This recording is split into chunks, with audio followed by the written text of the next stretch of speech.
We are the Brady boys. We are the Brady boys. Stuart Maister. I was born on 8th of February 1961. I lived in Bow and then in Mile End in the East End. So we always lived in public housing. Everyone we knew lived in public housing. We lived originally in a block of flats that were actually then listed by the Greater London Council as the worst, #1 most problem block of flats in the whole of London when I was there. But then we moved to a block in East London called Rebecca House, which was actually run by a Jewish charity. So everyone in the block was Jewish. My mother had lived there as a child when they were built, and my grandmother and my aunt still lived at #1 in that block. The thing about being a child, of course, is that you just accept life as it is. So you see all sorts of stories of war, children brought up in a war, and they had a great time and they're nostalgic for it. So if I look at things objectively, we were, of course, poor, we had no money, we were living in public housing, but of course we were children, so we were happy. We roamed freely in East London. I used to go to Saturday morning pictures at the age of 6 and walk across East London with a 5-year-old, and that was considered normal. So we were relatively free. We played in a cemetery, on a bomb site, in the street, wherever we happened to find our place. So if you did a documentary on it, it would look very rough, but actually living it was fun. So my mother and father split up when I was very young. It was a very difficult relationship. My father was a brilliant, brilliant young man who before the war was radically communist, a speaker on Speaker's Corner. They got a scholarship and they shut the school down for a day because of the scholarship he got. He was so clever. But then the war came along and he just became someone that wanted to earn money. So he went into the markets, he became a market trader. Because he had such a sharp, fast brain, that wasn't enough for him. So he became a gambler. And he just would gamble on a daily basis and lose all his money on a daily basis. So unfortunately, he lived a difficult life through his own actions, but of course also through the circumstance of poverty, pre-war, desperation to earn money. He was one of a big family, they needed to earn money. And that led him to be very frustrated, angry, and troubled. And my mother was a hedonist, a woman that enjoyed having fun. They didn't get married till they were in their 40s, which was unheard of in those days. My mother had me at 46. I was an only child. Because they were both they just weren't people that should have ever got married, probably. They were very independent. My father worked in the markets. My mother was a shorthand typist in the city. Very working class, ordinary people. My father had the potential to be something great, but of course never fulfilled that potential. I lived with my mother. My father was never someone that was going to look after me and wasn't very present in my life, and actually died when I was 15. He was very badly mugged and attacked in a market in East London, and he died a couple of years later. He wasn't at all around in my youth. And in fact, talking about Brady, one of the memories for me of Brady relating to my father was, the reason I joined Brady was that my dad's family had all been at Brady. His brother actually boxed for Brady before the war, and his brother was a very, very prominent Bradian before the war, Alf Maister, and he was a really good East London boxer. I think the one intervention my dad made in my life, if I'm honest, the only thing, would be to say, Stuart has to join Brady. That's what he has to do. And my mum went along with that. And my dad took me to Brady the first time when I was 8. But one of my sad memories of Brady was that the only time I'd see my dad in a week was he would drive me to Brady. We'd sit outside in the car talking for an hour while I'm desperate to get into Brady. Then he'd, less so when I was a bit older, but when I was, 8, 9, 10, he would pick me up. And again, that was his time with me. So he'd want to talk to me. Of course, as an 8, 9, 10-year-old, you don't want to sit in a car at 10 o'clock at night chatting to your dad. You want to go home or you want to be with your friends. So that was the one kind of difficulty, I think, for me being involved with Brady was this relationship with my father was associated with being in Brady. The thing about being a member of a club like Brady at a time like that was that our life was actually quite fun outside of Brady because we were relatively free, but we didn't have access to much. The point about being a member of a club like Brady for kids who had very little money was that you suddenly had access to lots of activities, lots of things you wouldn't otherwise do. Our kids of our generation, of course, had access to lots of things that we paid for them to do. That didn't exist. So to go to Brady and be playing football or be doing drama or to be doing photography or just being around friends in a cafe in an organised, structured way was fantastic. I don't want to paint our life as miserable other than Brady because we were kids. We had a lot of fun in our life generally because kids do have fun.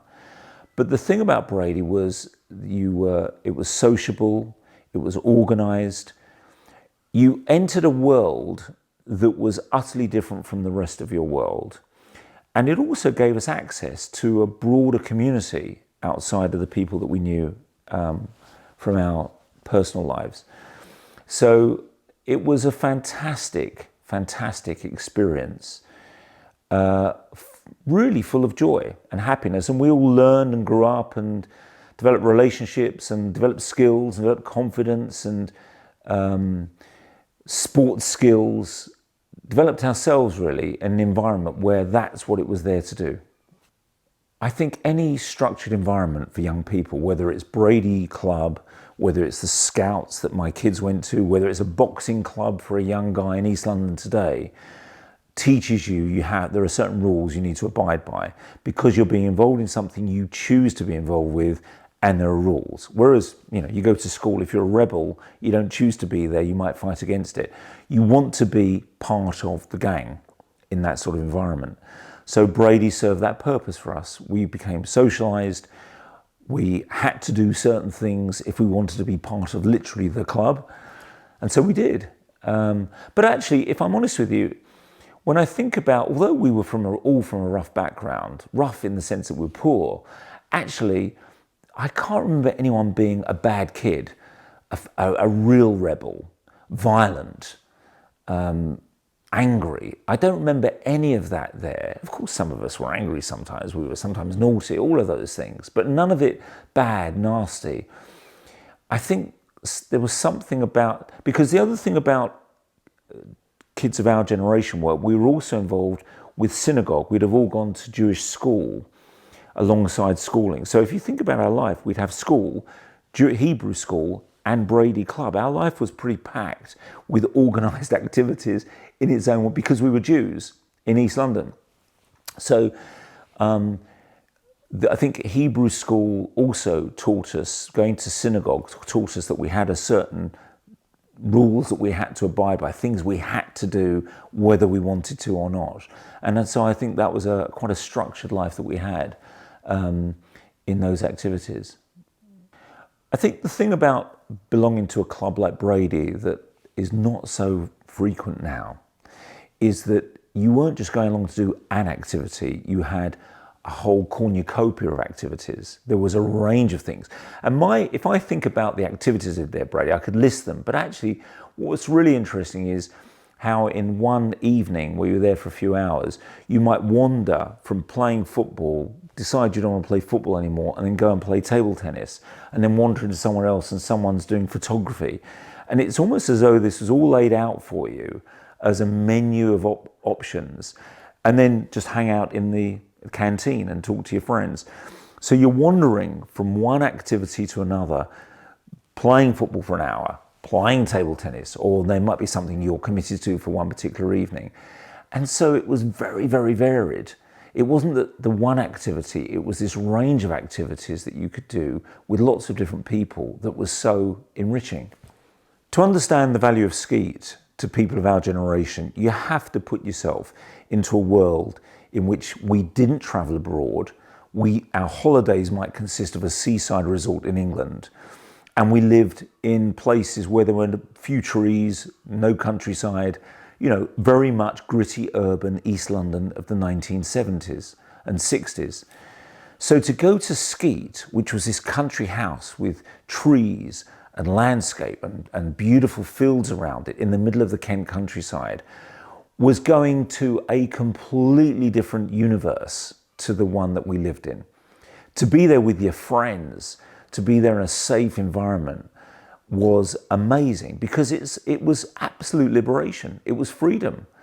And it was as radical as going to the other side of the world might be to a child now, or going to a completely different culture, because we all lived in this very, very urban London environment. And suddenly we're in a completely different environment, physically free, with lots of space, different air.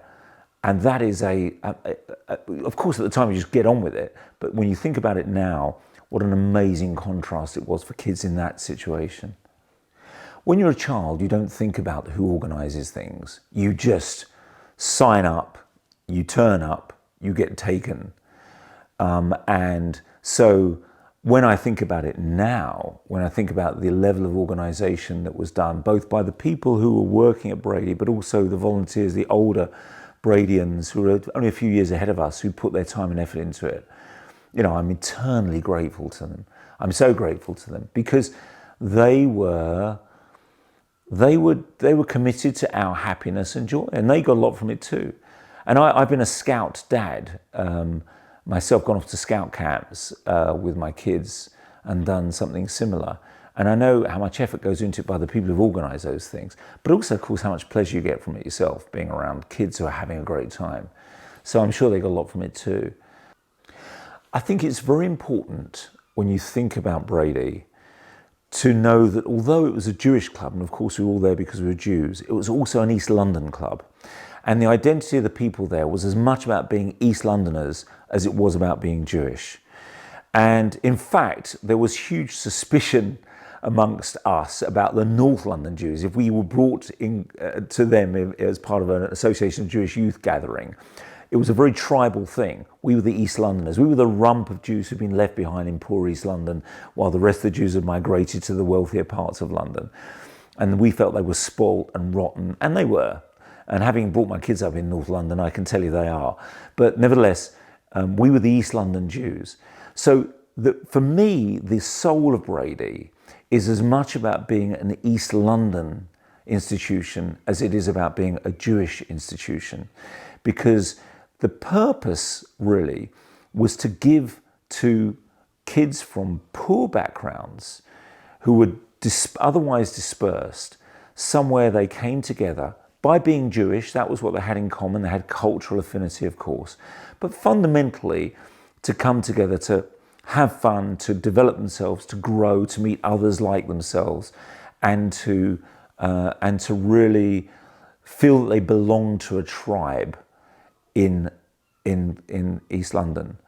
And when Brady moved from East London to North London, for me, it was no longer a Brady. It was a North London, yet another North London prosperous club for people who had lots of other options in their life too. The difference is, for us, there were no other options in our life. This was a central part of our existence. And without that glue to bind us all together, I think we'd have all been a lot poorer, had a lot poorer lives. We'd have not known many of the friends that we had, and we would not have, I think many of us thrived as much. There were many, many social activities at Brady, of course. And, listen, it's like any group of young people between the ages of 10 and 18. Anything that brings a load of teenagers together of the opposite sex at that stage in life is fun and exciting and has all the dynamics that everyone knows about at that stage in life. And so Brady was a place where that happened. And sometimes it was music, and sometimes it was drama, acting. It was all these different things that we did. But it was bringing us all together to, see and be seen and enjoy ourselves. Of course, meeting members of the opposite sex was a key part of the beauty of Brady. I went to an all-boys school. So did many of my friends, some of those who went to Brady. So can you imagine being at an all-boys school and then you go to Brady where there are girls? That was a really important part of our experience as young people, because at that stage in life, wherever you are, meeting members of the opposite sex, of course, is a really key part of growing up, a really key part of what you learn. And I think we all learned a lot about that at Brady. I think everything you do when you're a teenager has an intensity about it that lives with you for the rest of your life. Brady was a critical part of our life at that stage. It was an amazing institution that brought together young Jewish people from East London into a place where they could have fun, get to know each other, and develop themselves. So there's an intensity, there's a richness, there's a vividness about my memories of Brady, partly because of the age I was at and how new everything, of course, was then. And particularly, of course, also how it contrasted with so much of the rest of our lives in urban East London in the 60s and 70s, which was pretty gritty and pretty grey. So it's a wonderful legacy for those that went there. It's a critical memory for many of us. And we grew up in that environment, in an environment where we were around people who wanted the best for us, were able to try all of these different activities, meet other people of our own age and have fun together, and explore ideas, activities, things that you would not otherwise have had any opportunity to explore. And so we're all different as a result of it. When I think about the people that led and ran Brady, I feel complete gratitude and appreciation in a way that, of course, none of us did at the time because we were young people just getting on with life. But when I think about the time and effort and thought and care they put into it, I'm deeply appreciative. I really, really would love to thank them, because for all of us, the experiences they gave us and the opportunities they gave us were ones that without Brady, we would never have had. Our lives would have been much poorer as a result. And so for those that are still around, I would say a big thank you. My son right now is on Camp America, working as a counsellor in the States. Now he's a boy that's grown up as a digital native with his mobile phone and playing video games endlessly and all that. He's suddenly in an environment where he's just doing activities where they're not using their mobile phones, and he is loving it. He's rediscovering things about himself, or discovering new things about himself that the digital world did not give him. Brady was a unique institution for its time, serving the community it served, East London Jews, from the late 19th century to my time and just slightly beyond. And I say slightly beyond because it was an East London institution. When it moved from East London, it was no longer Brady as I saw it. It didn't have the same soul because it was embedded in a deprived community that needed to be brought together. And there are many deprived communities now that need to be brought together. And the power of it was it came from the community, not from the state. It wasn't imposed. No one had to go there. And I think that Brady has lessons for a lot of communities. If they could recreate something like it, their equivalent of it, to bring together kids who have something in common, in our case, through our Jewish background, but that want to do a range of things together, not just one thing, not just boxing or football or whatever it happens to be, a wide range of activities that vary from week to week, that involve a lot of unstructured play. There's such a richness in that, and I don't see much of that available to kids today, except perhaps in the Scouts, but the Scouts isn't as widespread as it might be. I just think an institution like Brady in all these different communities will be such a powerful force for good as it was for us back in the day.